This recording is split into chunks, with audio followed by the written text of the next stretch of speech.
Hello everyone. घटना चक्र revision series के अंतर्गत इस वीक से हम सामान्य विज्ञान विषय वस्तु को प्रारंभ कर रहे हैं, जिसके अंतर्गत बायो फिजिक्स और केमिस्ट्री संबंधित क्वेश्चन आपसे यहाँ पर पूछे जाएंगे और उसके माध्यम से आपका रिवीजन होगा। रिवीजन का तरीका वही रहेगा हमारा क्वेश्चन आंसर के माध्यम से, जहाँ पर क्वेश्चन और साथ साथ उसका एक्सप्लेनेशन यहाँ पर ऐड किया गया है। तो आप सभी यहाँ पर बायोलॉजी के टॉपिक्स आपको टारगेट डेली दिए जा रहे हैं, उनको आपको देखना है, पढ़ना है और क्वेश्चन आंसर सेशन के माध्यम से उसका रिवीजन करना है। पेपर पेन कॉपी लेकर बैठेंगे। आज का अपना प्रश्न कौन से हैं और उसके आंसर क्या होंगे, चलिए आइए देखते हैं। आज का अपना पहला प्रश्न, फूलों के अध्ययन को कहते हैं ए फ्रेनोलॉजी, बी एंथोलॉजी, सी एग्रोस्टोलॉजी, डी पेनिलोलॉजी। तो बताइए क्वेश्चन नंबर 1, फूलों के अध्ययन को हम क्या कहते हैं। क्वेश्चन नंबर 1 का आंसर बताएं। 10 सेकंड है आपके पास अपने आंसर को सबमिट करने के लिए।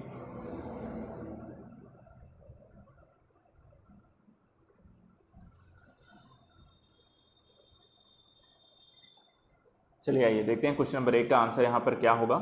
ठीक है, यहाँ पे पूछा गया फूलों के अध्ययन को हम क्या कहते हैं। तो आंसर है आपका यहाँ पर देख लीजिए, आंसर इसका बी है। ठीक है, जिसमें देखिए फ्रेनोलॉजी का क्या मतलब होता है। फ्रेनोलॉजी का मतलब जो होता है मस्तिष्क के विभिन्न भागों की क्रियाशीलता तथा विक्षिप्तता का अध्ययन। एंथोलॉजी का मतलब होता है फूलों का अध्ययन, जो कि आपके क्वेश्चन से पूछा गया था। एग्रोस्टोलॉजी का मतलब होता है घास से संबंधित अध्ययन और पैलिनोलॉजी का मतलब होता है विभिन्न प्रकार के परागकणों का अध्ययन। तो यहाँ पर आंसर क्वेश्चन नंबर 1 का आंसर है आपका बी। तो अगर आपने यहाँ पर बी लगाया है तो यहाँ पर आपका पहला आंसर सही है। आते हैं क्वेश्चन नंबर 2 देखते हैं। क्वेश्चन नंबर 2 क्या कहता है, निम्नलिखित विषयों में से कौन सा विषय जनसंख्या एवं मानव के जाति के महत्वपूर्ण आंकड़ों के अध्ययन से संबंधित है। पारिस्थितिकी विज्ञान, अनुवांशिकी, जनांग, वायरस विज्ञान। क्वेश्चन नंबर 2 का आंसर बताइए। 2 का आंसर क्या होगा, एबीसीडी में इसका राइट आंसर क्या है। 10 सेकंड है आपके पास अपने आंसर को सबमिट करने के लिए। क्वेश्चन नंबर 2,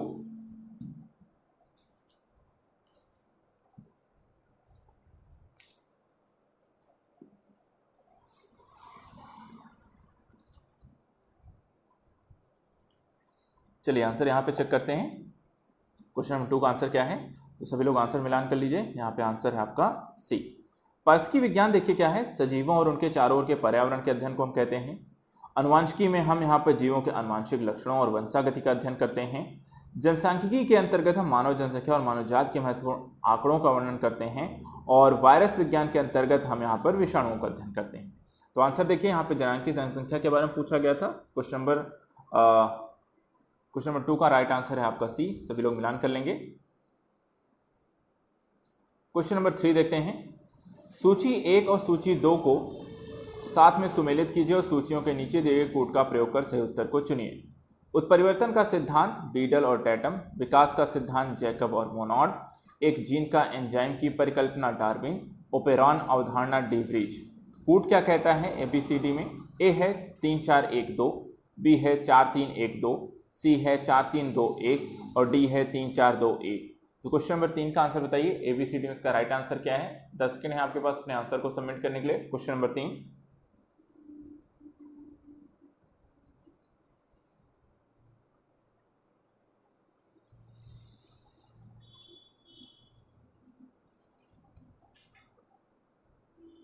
चलिए क्वेश्चन नंबर 3 का यहाँ पे आंसर चलिए मिलान कर लीजिए। सभी लोग यहाँ पर जितने लोगों ने आंसर यहाँ पे बी टिक किया है, क्वेश्चन नंबर 3 का आंसर है आपका बी। उत्परिवर्तन का सिद्धांत दिया गया था ह्यूगो डे व्रीज के द्वारा। ठीक है, विकास का सिद्धांत दिया गया डार्विन के द्वारा। एक जीन एक एंजाइम की संकल्पना यहाँ पर बीडल और टैटम के द्वारा दी गई थी। और ओपेरॉन अवधारणा जो दी गई वो जैकब और मोनार्ड के द्वारा दी गई। तो क्वेश्चन नंबर 3 का आंसर आपका है बी। क्वेश्चन नंबर 4, जीवों के विकास के संदर्भ में निम्नलिखित में कौन सा अनुक्रम सही है। A octopus, dolphin, shark, B pangolin, कच्छप, बाज, सी सैलमेंडर, अजगर, कंगारू या डी मेढक, केकड़ा, झींगा।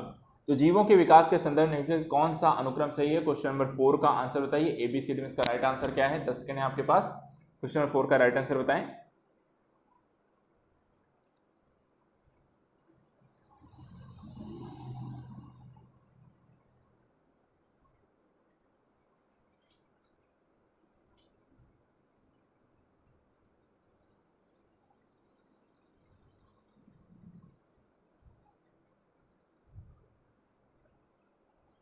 चलिए आंसर यहाँ पे मिलान करेंगे। क्वेश्चन नंबर 4 का आंसर है आपका सी।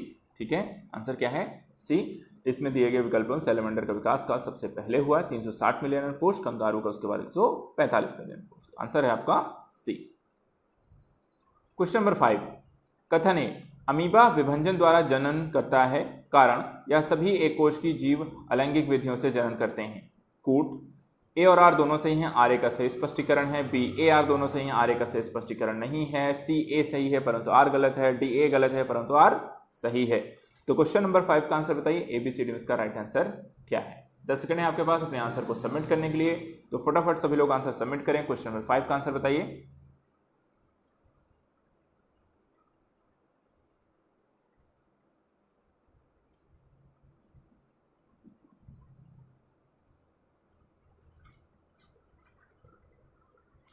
चलिए मिलान करेंगे यहाँ पे। क्वेश्चन नंबर 5 का आंसर यहाँ पे आसान है, यहाँ पे आपका आंसर है ए। यहाँ पे यार दोनों सही हैं। अमीबा एक प्रोटोजोआ कोश की जंतु है, द्विखंडन विधि द्वारा जनन करता है, सभी एक कोश की जीव अलैंगिक विधि द्वारा जनन करते हैं, इसलिए आंसर है आपका ए। क्वेश्चन नंबर 6, गर्म रुधिर वाले जंतु वे होते हैं जो अपने शरीर के तापक्रम को वातावरण के तापक्रम से नीचे रखते हैं। बी, वातावरण के तापक्रम से ऊंचा रखते हैं। सी, वातावरण के तापक्रम को बनाए रखते हैं। डी, मेढक, केकड़ा, झींगा। यहाँ पर अगेन यहाँ पर एक ऑप्शन दिया गया है, तो ये आंसर आपका डी यहाँ पे हटा देते हैं ऑप्शन में से। बाकी बताइए क्वेश्चन नंबर 6 का एबीसी में से क्या राइट आंसर है? गर्म रुधिर जो अपने शरीर तापक्रम को क्या करते हैं? एबीसी में इसका राइट आंसर क्या होगा? जल्दी से बताएं। क्वेश्चन नंबर 6 का आंसर बताइए। एबीसीडी में इसका राइट आंसर क्या है? 10 सेकंड है आपके पास अपने आंसर को सबमिट करने के लिए। क्वेश्चन नंबर 6 का राइट आंसर बताइए।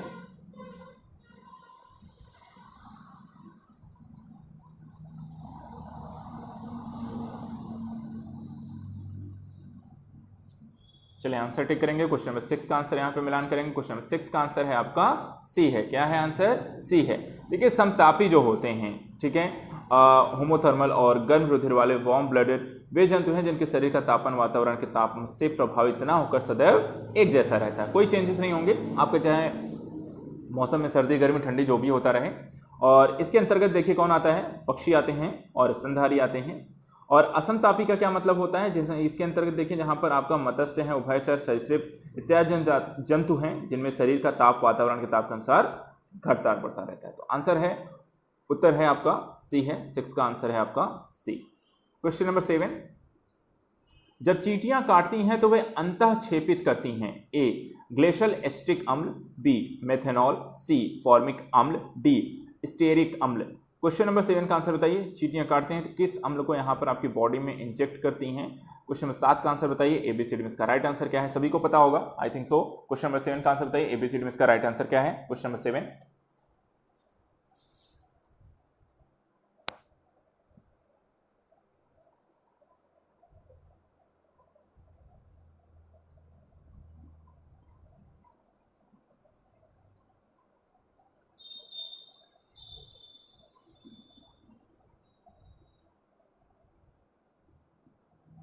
चलिए आंसर का मिलान करेंगे क्वेश्चन नंबर 7 का।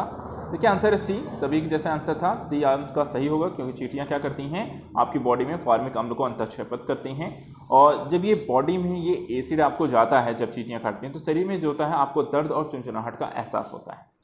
फॉर्मिक अम्ल होता क्या है? तो यह एक कार्बनिक आपका यौगिक है और कार्बोक्सिलिक श्रेणी का है, जिसका उपयोग मूलतः हम जीवाणुनाशी के रूप में करते हैं और रबर के व्यवसाय और फलों के रसों को सुरक्षित रखने के लिए भी किया जाता है। तो क्वेश्चन नंबर 7 का आंसर आपका है सी। सभी लोग मिलान करेंगे अपने आंसर को। नेक्स्ट क्वेश्चन को देखते हैं। क्वेश्चन नंबर 8, सर्पों की विष ग्रंथियां किसकी समांग हैं? मछलियों के विद्युत अंग की, कह सकते हैं मछलियों के दंश की, स्तनियों की वसा ग्रंथियों की, या कशेरुकी प्राणियों की लार ग्रंथियों की। क्वेश्चन नंबर 8 का आंसर बताइए। सर्पों की वृषग्रंथियां किसके समांग होती हैं, मतलब किस अंग के समान होती हैं? क्वेश्चन नंबर 8 एबीसीडी का राइट आंसर बताइए। क्वेश्चन नंबर 8 में कौन सा सही है? एबीसीडी में इसका राइट आंसर क्या है?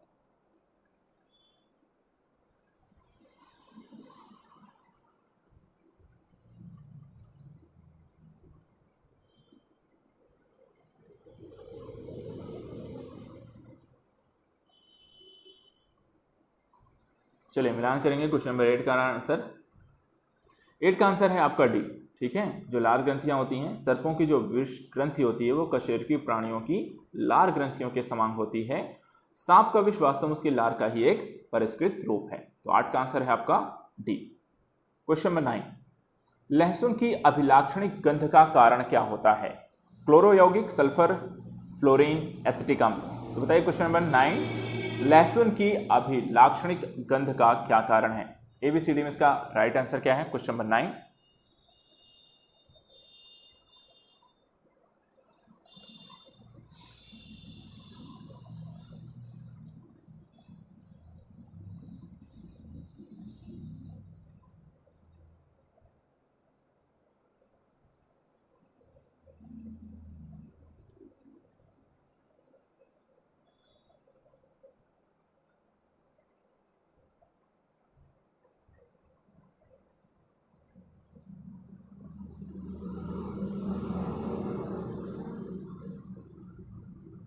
चलो मिलान करें। क्वेश्चन नंबर 9 का आंसर है आपका बी है। ठीक है, लहसुन की अभिलाक्षण गंध या स्मेल का कारण जो होता है यौगिक के यानी सल्फर एक यौगिक होता है। इसके अलावा प्याज और सरसों के तेल में भी सल्फर आपका पाया जाता है। लहसुन तेल वाष्पशील तथा महत्वपूर्ण होने के कारण सक्रिय गुण रखता है और सल्फर की प्रचुर मात्रा के कारण जबकि ऑक्सीजन का इसमें अभाव होता है। लहसुन का उपयोग हम स्वेदजनक, मूत्रवर्धक, कफ निवारक और उत्तेजक इत्यादि के रूप में भी करते हैं। तो क्वेश्चन नंबर 30 इसका आंसर है, सभी लोग टिक कर लेंगे। आंसर है आपका बी। क्वेश्चन नंबर 10, निम्नलिखित में से कौन कीटों से प्राप्त नहीं होता है? रेशम, शहद, लाख, मोती। तो क्वेश्चन नंबर 10 का आंसर बताइए, निम्नलिखित में से कौन कीटों से प्राप्त नहीं होता है? एबीसीडी में इसका राइट आंसर क्या है? रेशम, शहद, लाख या मोती।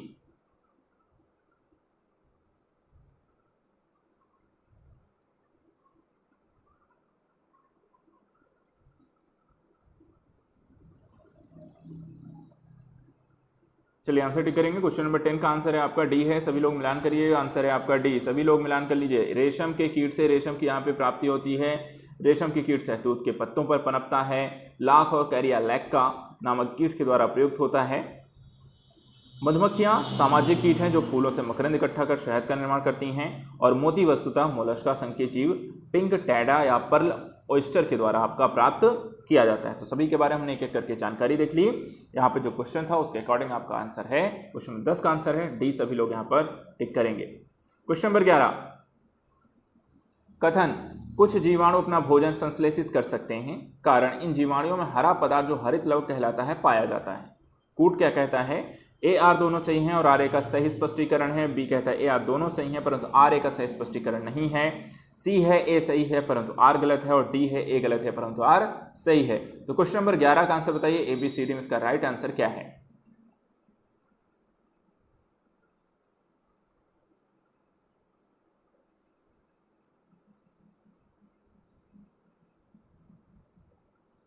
चलिए देखते हैं आंसर। क्वेश्चन नंबर 11 का आंसर है आपका सी। पोषक के आधार पर जीवाणु परपोषित तथा स्वपोषित होते हैं। स्वपोषित जो होते हैं जीवाणु वो कार्बन डाइऑक्साइड तथा अकार्बनिक पदार्थों से अपना भोजन स्वयं बना लेते हैं। ये जीवाणु दो प्रकार के हैं जिसमें एक प्रकाश संश्लेषी है, दूसरा रसायन संश्लेषी है। इन जीवाणुओं में हरित लवक का अभाव भी होता है। साथ ही कुछ जीवाणुओं में देखा जाए तो ये पर्णहरिम से मिलते जुलते रंग द्रव्य इसमें होते हैं और जिससे ये प्रकाश संश्लेषण की क्रिया आपको कर सकते हैं और अपना भोजन स्वयं बना सकते हैं। जिस तरीके क्वेश्चन नंबर उत्तर का यहाँ पे जो आंसर है आपका सभी लोग टिक करेंगे। आंसर है आपका सी है। चलिए नेक्स्ट क्वेश्चन की ओर बढ़ते हैं। अगला क्वेश्चन देखते हैं क्या है। निम्नलिखित में से कौन सा कथन सही है? ए प्रयास लघुत्तम स्वजीवी कोशिकाएं हैं। बी माइकोप्लाज्मा की कोशिका भित्ति अमीनो शर्करा की बनी होती है। सी विषाणु सम एकल तंतु आरएनए अणु से बने होते हैं। और डी रिकेट्सिया में कोशिका भित्ति नहीं होती है। तो क्वेश्चन नंबर 12 का आंसर बताइए। एबीसीडी में इसका राइट आंसर क्या है? क्वेश्चन नंबर 12 का आंसर दीजिए।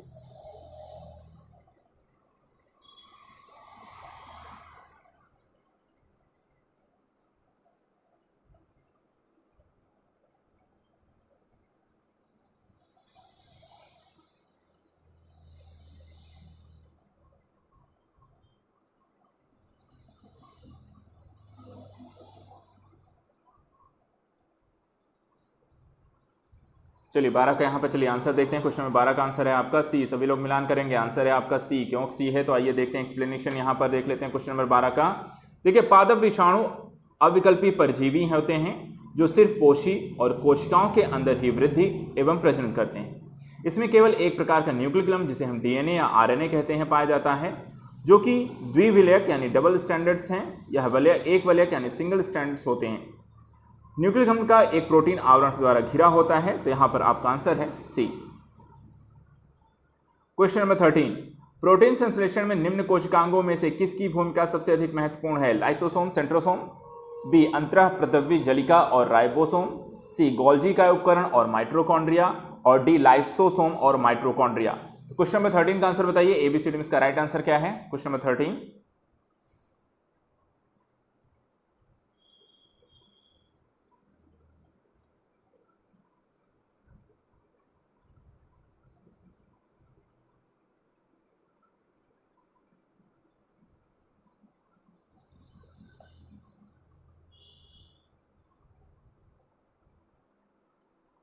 चलिए आंसर चेक करते हैं। क्वेश्चन 13 का सभी लोग मिलान करेंगे, अपना आंसर है। आपका आंसर जितने लोगों ने लगाया है बी सही है। क्यों सही है?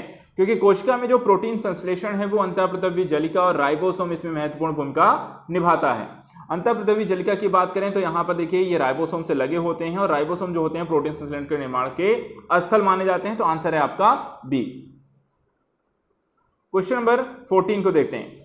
हमारे तंत्र में अधिकतम एटीपी अणुओं को उत्पन्न करने वाला पद कौन सा है? ग्लूकोज का अपघटन, क्रेब्स चक्र, अंतिम श्वसन श्रृंखला या जल अपघटन। तो क्वेश्चन नंबर 14 का आंसर बताइए, ए बी सी डी में इसका राइट आंसर क्या है? क्वेश्चन नंबर 14,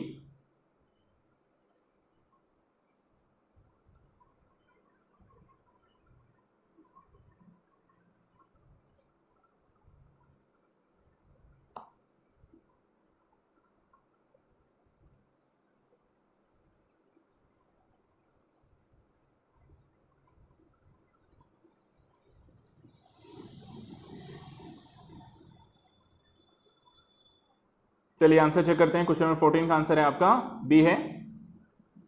स्वतंत्र तंत्र में अधिकतम एटीपी अणुओं को उत्पन्न करने वाला पद क्रेब्स चक्र है। यह चक्र कोशिका के माइटोकॉन्ड्रिया में संपन्न होता है, और इस चक्र की जो खोज की गई थी वो क्रेब्स के द्वारा की गई थी 1937 में। तो आंसर सभी का है आपका बी है, सभी लोग टिक करेंगे।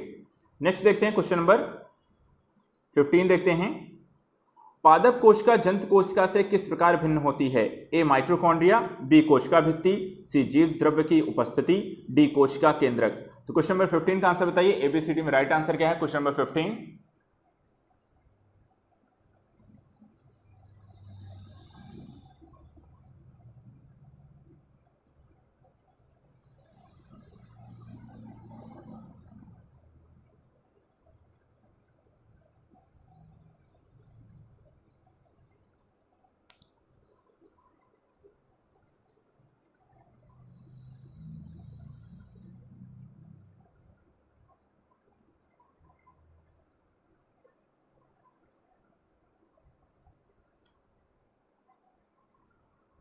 चलिए आंसर देखते हैं। क्वेश्चन नंबर 15 का आंसर सभी लोग टिक करिए, आंसर है आपका बी है। पादप कोशिका जंतु कोशिका से भिन्न होती है क्योंकि कोशिका के बाह्य आवरण कोशिका भित्ति होती है, जो कि हरे पौधों में सेल्यूलोज से निर्मित होती है, जबकि जो जंतु कोशिका होती है उसमें कोशिका भित्ति का सबसे पहली चीज आभाव होता है। इसके अलावा हरे पौधों की कोशिकाओं में हरित लवक पाया जाता है, जबकि जंतु कोशिकाओं में हरित लवक नहीं पाया जाता है। आंसर है आपका, सभी लोग मिलान कर लीजिए। आंसर अगर आपने यहाँ पे बी लगाया है तो सही है, अगर गलत किया हुआ है तो आंसर को अपना ठीक करेंगे। आते हैं नेक्स्ट क्वेश्चन में अपने। क्वेश्चन नंबर 16, प्लाज्मा झिल्ली बनी होती है प्रोटीन से, लिपिड से, कार्बोहाइड्रेट से, दोनों से। तो क्वेश्चन नंबर 16 का आंसर बताइए, एबीसीडी में इसका राइट आंसर क्या है? प्रोटीन, लिपिड, कार्बोहाइड्रेट या ए और बी दोनों से। 10 सेकंड है आपके पास अपने आंसर को सबमिट करने के लिए। क्वेश्चन नंबर 16 का आंसर बताइए, सबको पता है इसका आंसर, आसान है। क्वेश्चन नंबर 16 का आंसर बताएं जल्दी से, सभी लोग सबमिट करिए।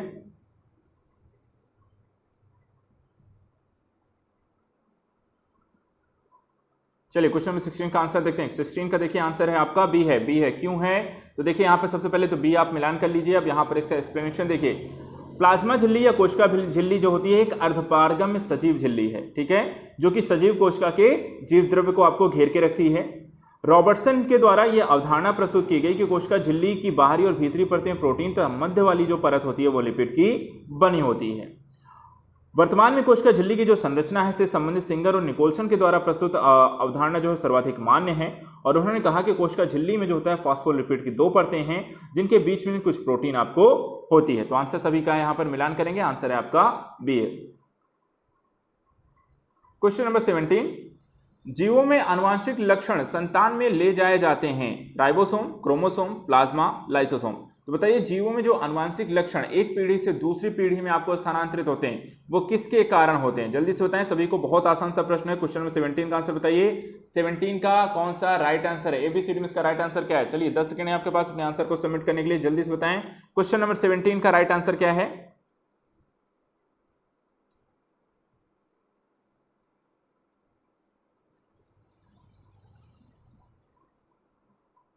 चलिए आंसर देखते हैं। क्वेश्चन नंबर 17 का आंसर है यहां पर, देखिए आंसर सभी का है यहां पर बी है, ठीक है। जीव में जो आनुवंशिक लक्षण है वो क्रोमोसोम के द्वारा यहां पर एक पीढ़ी से दूसरी पीढ़ी में अर्थात माता पिता संतान में जाते हैं। न्यूक्लियोप्रोटीन के ये बने होते हैं और इनका नाम जो है प्रस्तुत करने वाले वैज्ञानिक थे वोल्डेयर 1888 में। कोशिका विभाजन के समय जो क्रोमेटिन जालिका के धागे के समान छोटे छोटे टुकड़ों में ये स्पष्ट होते हैं।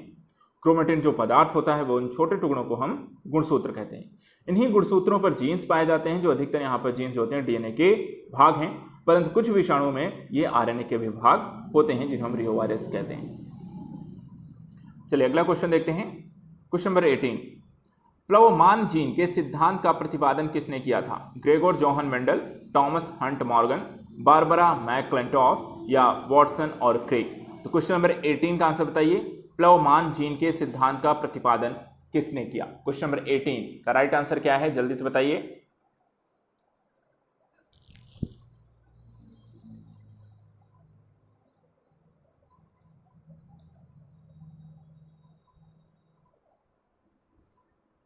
चलिए आंसर देखते हैं क्वेश्चन नंबर 18 का। 18 का सभी लोग आंसर यहां पर टिक करेंगे। आंसर है आपका सी। प्लवमान जीन के सिद्धांत के प्रतिपादक बारबरा मैकक्लिंटॉफ थे। 1983 में इनका एक विशेष अनुसंधान के लिए चिकित्सा विज्ञान क्षेत्र में इन्हें नोबेल पुरस्कार भी दिया गया। मक्का के पौधे पर इन्होंने आनुवंशिकता का अध्ययन किया और कुछ आनुवंशिक तत्वों में गुणसूत्र जो होते हैं एक स्थान से दूसरे स्थान जाने में समर्थ हैं, या उन्होंने अपने अध्ययन के दौरान पता लगाया। अध्ययन के तौर पर देखा जाए तो जंपिंग जीन के द्वारा आनुवंशिक परिवर्तन होते हैं, जिसमें मक्का के दाने पर कुछ धब्बे पड़ जाते हैं।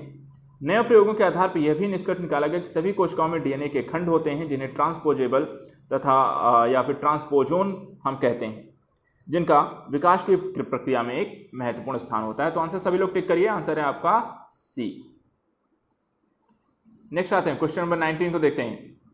अग्रलिखित व्यवसाय में लगे व्यक्तियों में से कौन से व्यक्तियों को अपनी कोशिकाओं के डीएनए में स्थायी परिवर्तन का खतरा रहता है? ए, कार्बन 14 समस्थानिक का उपयोग करके अनुसंधान करने वाले। दूसरा, एक्सरे तकनीक। तीसरा, कोयला खनन। चौथा, रंगरेज और रंगसाज। तो कोड का प्रयोग करते हुए सही उत्तर का चयन कीजिए। ए है ऑप्शन केवल 2, बी है 1 2 3, सी है 1 2 4 और डी है 1 3 4। तो क्वेश्चन नंबर 19 का आंसर बताइए। एबीसीडी में इसका कौन सा राइट आंसर है?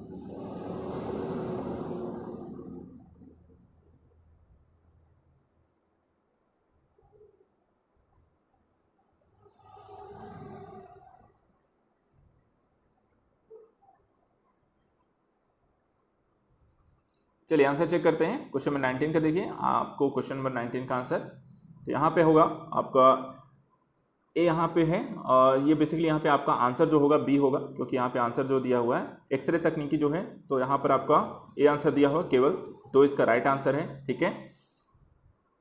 तो यहाँ पर एक्सरे तकनीकी में स्वयं लगे व्यक्तियों की कोशिकाओं में डीएनए आपका चेंज हो सकता है, वो भी परमानेंटली। सो डीएनए न्यूक्लियोटाइड जो कि एक आपका आनुवंशिक पदार्थ है। सभी लोग टिक करेंगे। आंसर है आपका ए। नेक्स्ट देखते हैं क्वेश्चन नंबर 20। जीनोम चित्रण के संबंध में, जीनोम चित्रण का इनमें संबंध है? रक्त वर्गीकरण, जीन्स का चित्रण, स्नायु केंद्रों का चित्रण, मस्तिष्क का चित्रण। क्वेश्चन नंबर 20 का आंसर बताइए। एबीसीडी में इसका राइट आंसर क्या है? Question number 20।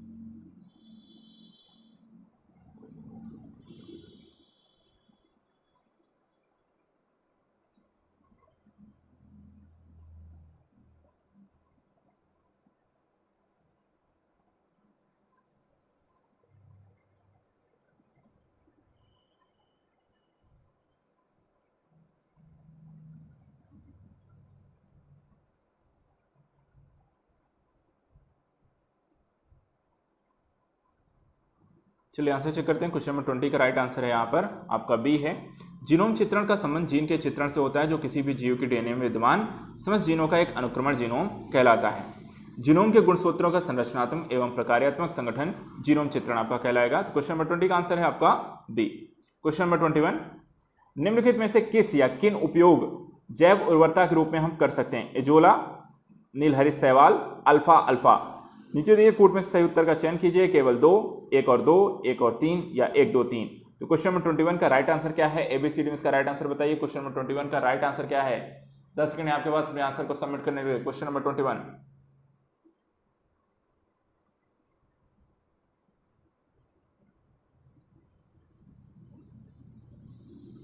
चलिए आंसर चेक करते हैं। क्वेश्चन नंबर 21 का आंसर है आपका बी है। सभी लोग टिक कर लीजिए, आंसर है आपका बी। जैव उर्वरक को वृहद रूप से हम 4 भागों में यहाँ पे बांट सकते हैं। पहला है एक नाइट्रोजन स्थिरीकरण करने वाले जैव उर्वरक, जिसमें आप देखिए तो राइजोबियम है, एजोटोबैक्टर है, एस्पोजिरलम है, एसेटोबैक्टर है, बीजीए है और एजोला है। इसी तरीके से फास्फोरस घुलाने वाले जैव उर्वरक में बैसिलस, स्यूडोमोनास, एस्परजिलस है। इसके अलावा कंपोस्टिंग एक्सेलरेटर हैं, जिसमें सेलुलोलिटिक यानी कि ट्राइकोडर्मा और लिग्नोलिटिक जिसको हम ह्यूमिकोला कहते हैं। और चौथा है पौधों की वृद्धि को प्रोत्साहित करने वाले राइजोबैक्टीरियाज, जो कि स्यूडोमोनास की प्रजाति है, और नीलहरित शैवाल, एजोला उर्वरक इत्यादि अल्फा अल्फा। तो ये सारी चीजें, जबकि जो अल्फा अल्फा एक पदार्थ इसमें दिया हुआ ये क्या है? एक अल्फलीदार आपका पौधा है। तो आंसर सभी लोग टिक करेंगे, आंसर है आपका बी है। चलिए नेक्स्ट, निम्नांकित में से कौन सुमेलित नहीं है? नीलहरित शैवाल जैव उर्वरक, क्रायोसोपा माहो नियंत्रण, बायो 902 सरसों का क्लाइकोन और एजोटोबैक्टर जैव कीटनाशी। क्वेश्चन नंबर 22 का आंसर बताइए। ए बी सी डी में से इसका राइट आंसर क्या है? क्वेश्चन नंबर 22, 10 सेकंड है आपके पास अपने आंसर को सबमिट करने के लिए। क्वेश्चन नंबर 22 का आंसर बताइए।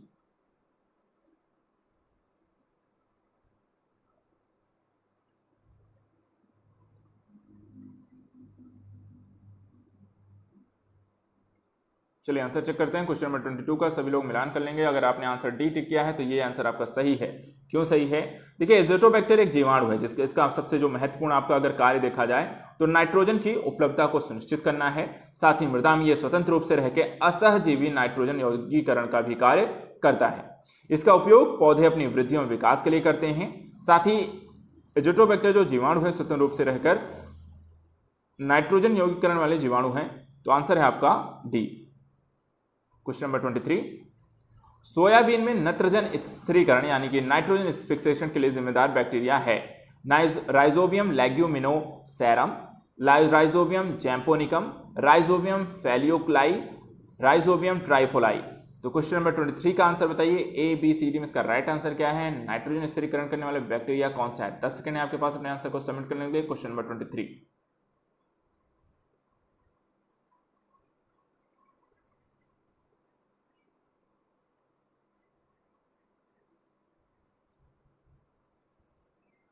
चलिए आंसर चेक करते हैं। क्वेश्चन नंबर 23 का राइट आंसर क्या है? बी है। सभी लोग यहां पर देख लीजिए, आंसर है आपका बी है। कुछ बैक्टीरिया और नील हरित शैवाल, जिसे हम ब्लू ग्रीन एल्गी कहते हैं, वायुमंडलीय नाइट्रोजन को अमोनिया में अपचयित करने का कार्य करते हैं। कुछ हरे पौधे के साथ इसका वो प्रयोग किया जाता है अथवा सहजीवी के रूप में ये जीवित रहते हैं। इसमें लेगुमासोचे ग्रंथित बैक्टीरिया, जिसे हम राइजोबियम कहते हैं, जो झुंड विशेष में आपको प्राप्त होते हैं। ये विभिन्न फसलों के में तरह तरह के बैक्टीरिया पाए जाते हैं और नत्रजन स्थिरीकरण का कार्य करते हुए पाए गए हैं, जिसमें सोयाबीन में राइजोबियम जैम्पोनिकम नाइट्रोजन स्थिरीकरण का कार्य करता है। उसी तरह से तिनपतिया घास में राइजोबियम ट्राइफोजी कार्य करता है नाइट्रोजन स्थिरीकरण का। लूसर्न में राइजोबियम मेलिलोती, जलीय फर्न में एनेबिना एजोली और गुन्नेरा मैक्रोफाइला में नॉस्टॉक मस्कोरम, ये आपके नाइट्रोजन स्थिरीकरण का कार्य करते हैं। तो एक क्या है कि एक सामूहिक है, मतलब एक झुंड विशेष की यहाँ पर आप देख सकते हैं कि नाइट्रोजन स्थिरीकरण करने वाले कई तरह के जीवाणु हैं, एक ही फैमिली के हैं, लेकिन वो यहाँ पर अलग अलग पौधों या फसलों में इसका प्रयोग वो नाइट्रोजन स्थिरीकरण के दृष्टिकोण से करते हैं। तो उत्तर यहाँ पे सभी लोगों का मिलान कर लीजिए, आंसर है आपका बी। नेक्स्ट क्वेश्चन नंबर 24, निम्न के साथ मिलाने से एजोला एक अच्छा उर्वरक है? नीलहरित शैवाल, हड्डी का चूरा, गोबर, यूरिया। क्वेश्चन नंबर 24 का आंसर बताइए। एबीसीडी में इसका राइट आंसर क्या होगा? एजोला एक अच्छा उर्वरक किसके साथ मिलाने से बन जाता है? 10 सेकंड है आपके पास अपने आंसर को सबमिट करने के लिए। Question number 24।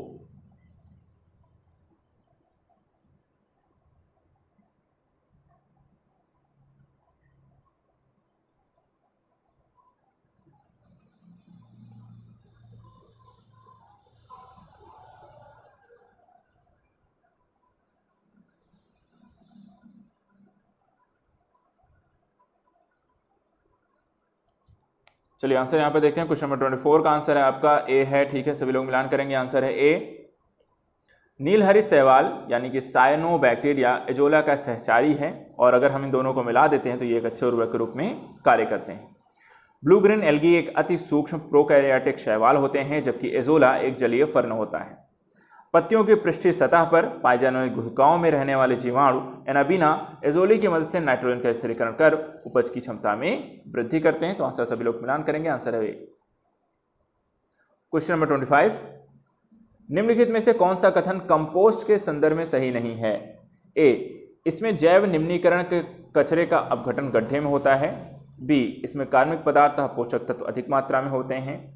सी, गड्ढों में अपशिष्ट पदार्थों की निम्नीकरण प्रक्रिया को केंचुए धीमा कर देते हैं। या डी, निम्नीकृत होने वाले पदार्थों में कृषि अपशिष्ट पदार्थ जैसे पशुओं का मल, मूत्र, गोबर, सब्जियों के अपशिष्ट आदि होते हैं। तो क्वेश्चन नंबर 25 का आंसर बताइए। एबीसीडी में इसका राइट आंसर क्या है? Question number 25।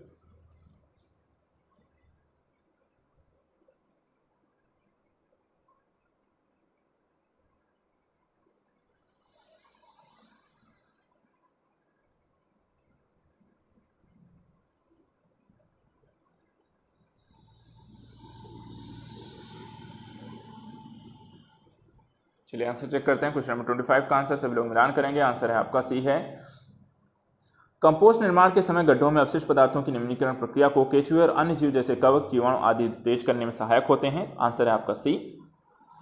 चलिए क्वेश्चन नंबर 26।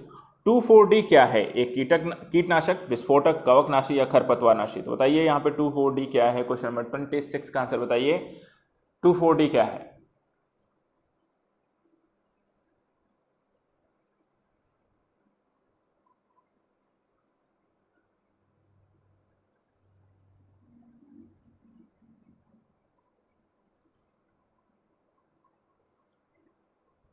चलिए आंसर यहाँ पे मिलान कर लीजिए। क्वेश्चन नंबर 26 का आंसर है आपका डी।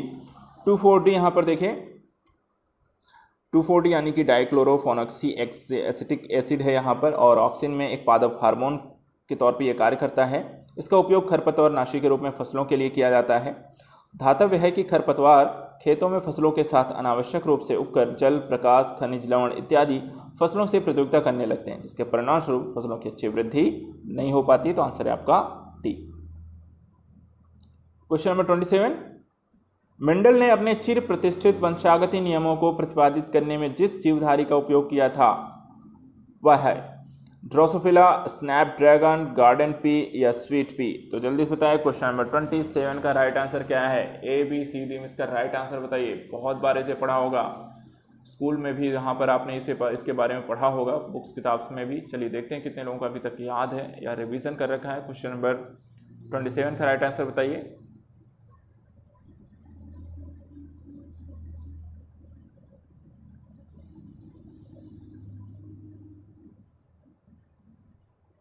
चलिए देखते हैं कितने लोगों का आंसर सही है। क्वेश्चन नंबर 27 का आंसर है आपका सी है।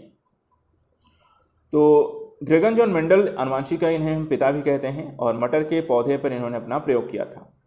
मेंडल ने सर्वप्रथम मटर के पौधों में मौजूद 7 प्रकार के गुणों का अध्ययन कर 3 नियम प्रतिपादित किए, जिसमें था प्रभाविता का नियम, पृथक्करण का नियम और स्वतंत्र अभियोजन का नियम। तो आंसर है इसका सी है।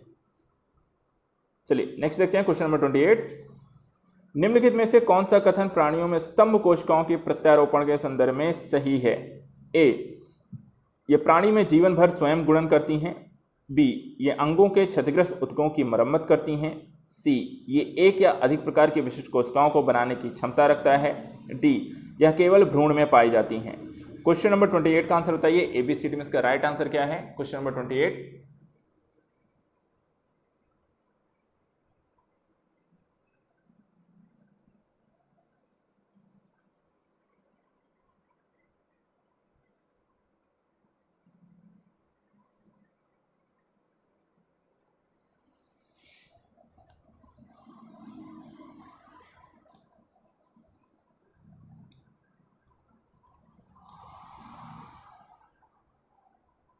चलिए मिलान करते हैं। क्वेश्चन नंबर 28 का राइट आंसर इसमें से क्या है, तो आंसर सभी लोग टिक करेंगे। आंसर है आपका डी।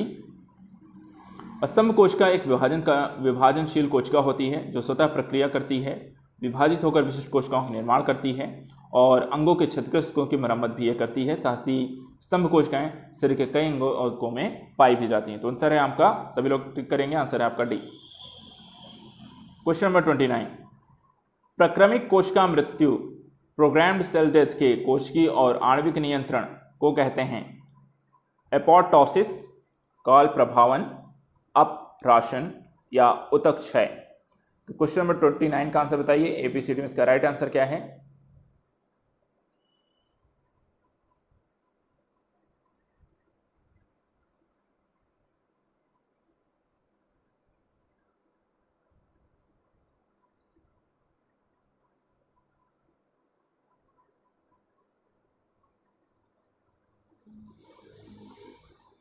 चलिए आंसर देखते हैं। क्वेश्चन नंबर 29 का आंसर सभी लोग यहां पर मिलान करेंगे। आंसर है आपका डी। प्रोग्राम सेल डेथ में कोशिकीय और आणविक नियंत्रण को एपोप्टोसिस कहते हैं। यह भ्रूणी विकास और तथा अंगों के यहाँ पे परिपक्वता के समय के लिए यहाँ पर होती है। तो यहाँ पर आपका आंसर है आपका 29 का डी। क्वेश्चन नंबर 30, लाइकेन जो एक नग्न चट्टान पर पारिस्थितिकी अनुक्रम को प्रारंभ करने में सक्षम है, वास्तव में किनके सहजीवी सहचर्य हैं? ए शैवाल और जीवाणु, बी शैवाल और कवक, सी जीवाणु और कवक, डी कवक और मॉस। तो क्वेश्चन नंबर 30 का आंसर बताइए। एबीसीडी में इसका राइट आंसर क्या है?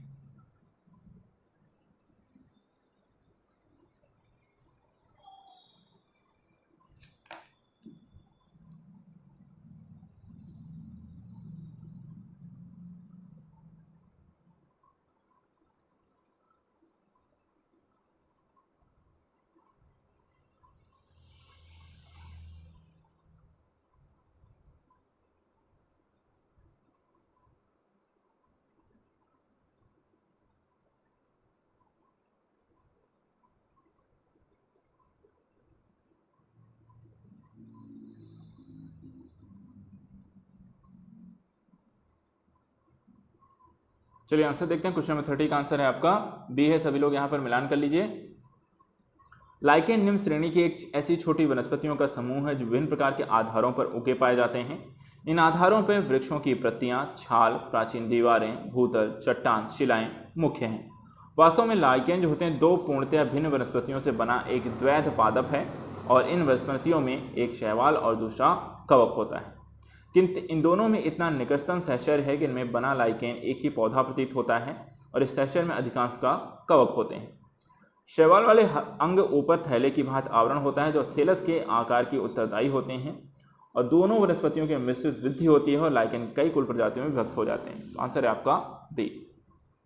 क्वेश्चन नंबर 31, जमी हुई झील के अंदर मछली जीवित रह सकती है क्योंकि मछलियां उष्ण रक्त वाली जीव हैं, मछलियां बर्फ में शीत निद्रा में रहती हैं, सी तलों के निकट पानी जमा रहता है और बर्फ ऊष्मा का सुचालक होता है। क्वेश्चन नंबर 31 का आंसर बताइए। एबीसीडी में इसका राइट आंसर क्या है? 10 सेकंड है आपके पास अपने आंसर को सबमिट करने के लिए, तो सभी लोग यहाँ पे फटाफट आंसर सबमिट करें। क्वेश्चन नंबर 31,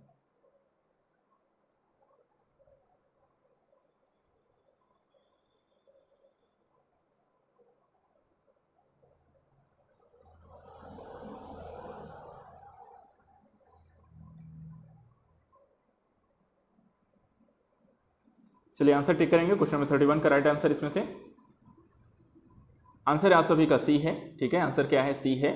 सर्दियों के मौसम में जब बाहरी तापमान जल के हिमांक बिंदु से कम हो जाता है तब झीलें तथा नदियां जम जाती हैं, परंतु इस दशा में झील या नदी की केवल ऊपरी परत ही जमती है।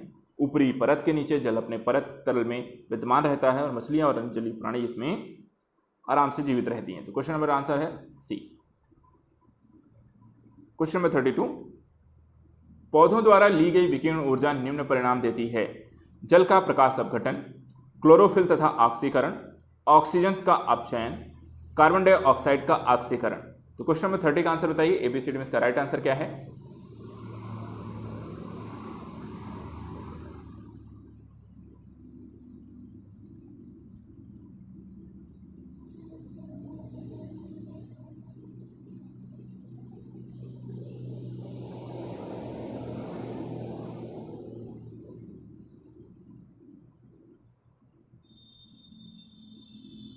चलिए आंसर देखते हैं क्वेश्चन नंबर 32 का। सभी लोग यहाँ पे मिलान करेंगे। क्वेश्चन नंबर 32 का आंसर है आपका बी है। पौधों द्वारा ली गई विकिरण ऊर्जा परिणामक जल के द्वारा प्रकाशीय अपघटन होता है, जिसमें जल अणु टूटकर हाइड्रोजन ऑक्सीजन में बनाते हैं। हाइड्रोजन आयन इलेक्ट्रॉन वाहक होते हैं और जल का प्रकाशीय अपघटन प्रकाश में संपन्न होता है। तो आंसर है आपका ए। क्वेश्चन नंबर 33, निम्न में से किसका सही सुमेल नहीं है? स्वजीवी उत्पादक, परोपजीवी उपभोक्ता, मृतोपजीवी विबंधक और तृणभक्षी गौड़ उपभोक्ता। क्वेश्चन नंबर 33 ABCD में इसका राइट आंसर क्या है? 10 सेकंड है आपके पास अपने आंसर को सबमिट करने के लिए। चलिए आंसर दीजिए सभी लोग। क्वेश्चन नंबर 33 का क्या राइट आंसर होगा?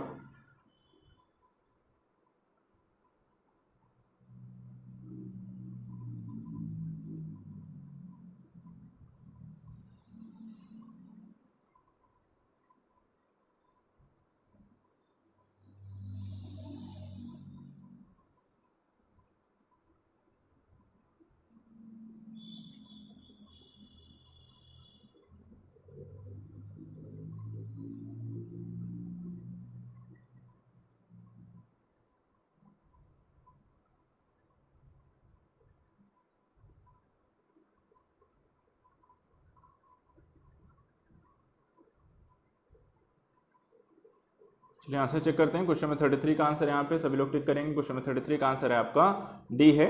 इसमें उत्पादक स्वजीवी होते हैं जो कि अपना भोजन स्वयं बना लेते हैं। उपभोक्ता परोपजीवी होते हैं अर्थात दूसरे जीवों से अपना भोज्य पदार्थ ग्रहण करते हैं।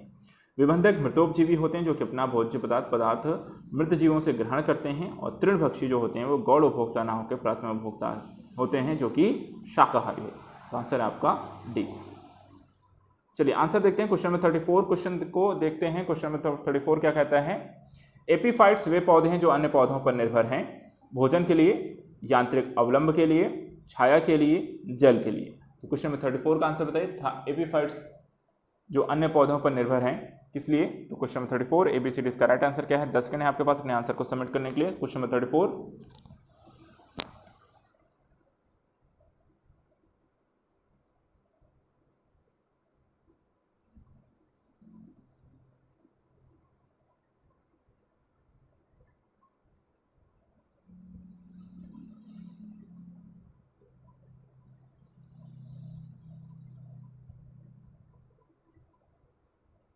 चलिए आंसर देखते हैं क्वेश्चन नंबर 34 का। 34 का देखिए यहाँ पे आंसर है आप सभी का बी है। सभी लोग टिक कर लीजिए, आंसर बी है। अधिपादक वे पौधे होते हैं जो दूसरे जीवित पौधों पर उगे या लगे होते हैं। ये अपना भोजन स्वयं बनाते हैं। इनमें पर्णहरिम पाया जाता है। ये सिर्फ पोषक पौधों पर यांत्रिक अवलंब के लिए निर्भर रहते हैं। इन्हें वायवीय पादप भी कहा जाता है क्योंकि इनकी जड़ें मृदा से नहीं लगी रहती हैं। इनके अंतर्गत जो एग्जाम्पल है ऑर्किड्स। चलिए नेक्स्ट क्वेश्चन, अंतिम प्रश्न आज का। निम्नलिखित कथनों पर विचार कीजिए। जेली रुदन का कारण अम्ल की अधिकता है। गन्ने के लिए सर्वाधिक अनुकूल जैव उर्वरक राइजोबियम है। नमकीन पानी में उगाए गए पौधे थैलोफाइट्स कहलाते हैं। सुसुप्तावस्था तोड़ने वाला हार्मोन साइटोकाइनिन है। इन कथनों में से कौन सा सही है? ए है केवल 1 और 2, बी है केवल 2 और 3, सी है केवल 3 और 4, डी है 4 और 1। तो क्वेश्चन नंबर 35 का आंसर बताइए। ABCD में इसका राइट आंसर क्या है?